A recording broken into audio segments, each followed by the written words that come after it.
So I'm going to touch up here where it says hybrid, get the map selector, and now I'm going to touch on, say, singulation. Now the 2020 is telling me the last 300 seeds, what's my average singulation then? Here, every red square means in that fifth of a second a skip occurred. Every blue square in that fifth of a second multiple occurred. Green, no skips, no multiples. So I can pick out that little red square, little blue ones, each of those is a fifth of a second. I can touch the report on the right side, and I can see, well, my low row is row 18 at 98.4. If I scroll to the bottom of my list, we've got a bunch of rows up at 99.6. That's what, that report right there is for all the acres I've planted so far in the field. So if I plant one pass along the road for my end rows, pull this up, it's 2 acres or whatever I planted so far.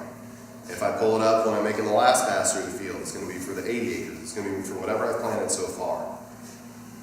I can look at an instant report as well, and that's going to be the last 10 seconds, and it's going to update every 10 seconds. So it's going to look, what's the past 10 seconds been, show that for 10 seconds, update again 10 seconds later. So this would be if I have a problem with some meters or something. Let's say I have a vac meter, my vacuum is too low. I pull up my report after I planted the end rows, and I have 2% skips. I increase my vacuum level by 2 inches.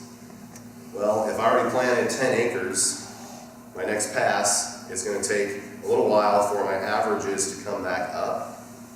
But if I hit this instant report, I can immediately see, did I reduce my skips? You can also look at singulation by hybrid. So if you happen to have a meter that's susceptible to seed shape and sizes and different singulation, you can see that. See what the variance is. If it's 3%, well, that's around 7 bushel loss right off the get-go. Might be time to look at getting meters calibrated, updating meter systems, whatever it might be. You can see that information.